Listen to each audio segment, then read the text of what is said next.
fees and lawyers' fees. Judge said he couldn't do it, so he keeps going. So, and that continued until the Second World War. And it was much worse than slavery for good capitalist reasons.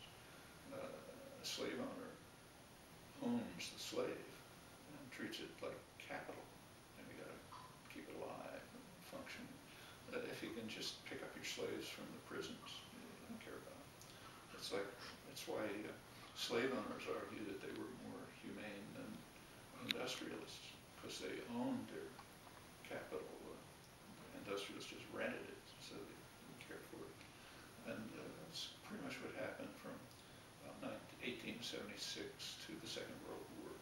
That's in fact a large part of the basis of the American Industrial Revolution is criminalized black labor worse than slavery. Well, during the Second World War, they needed workers, so they needed what's called free labor.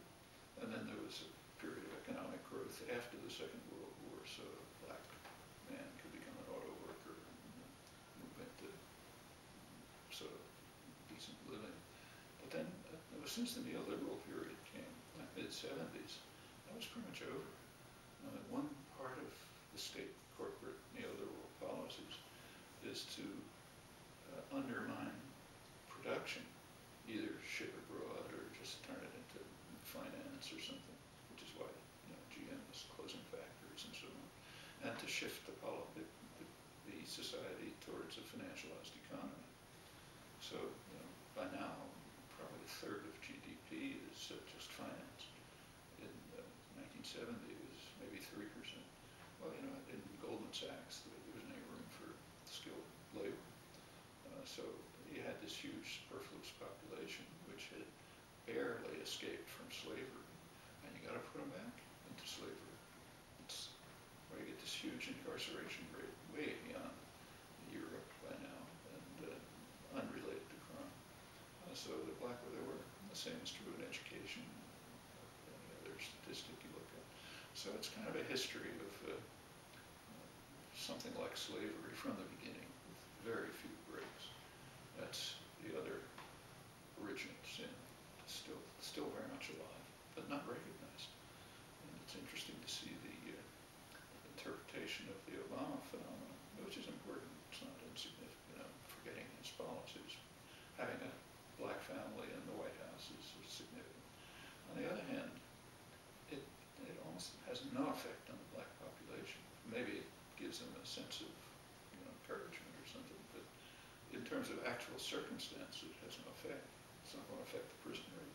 It's not going to affect hunger, lack of educational opportunities, and so on. In fact, it's a little like South Africa, where ending apartheid was extremely important. On the other hand, if you look at the actual consequences, blackfaces and limousines, and the slums worse off than they ever were. Well, that's post-racial here, or South Africa. And these things are just not part of consciousness.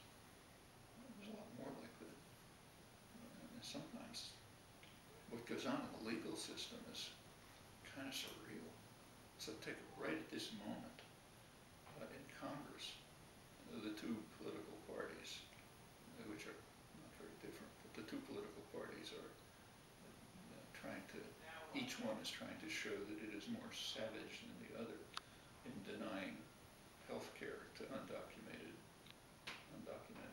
immigrants. It's grotesque, but they're sort of each proclaiming we're more savage than you. And there's a legal basis for it.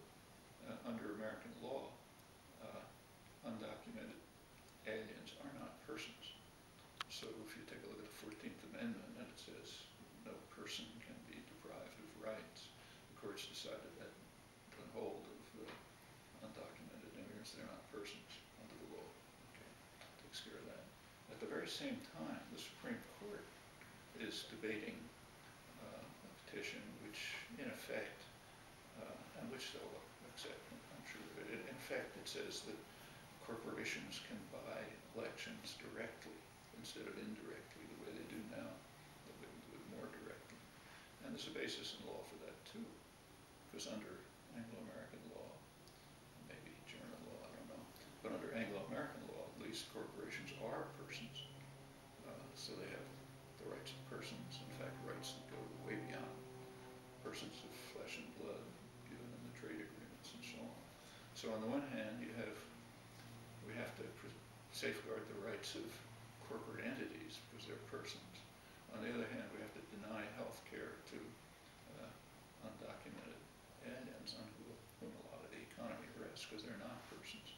Now this goes on side by side, same time, same pages of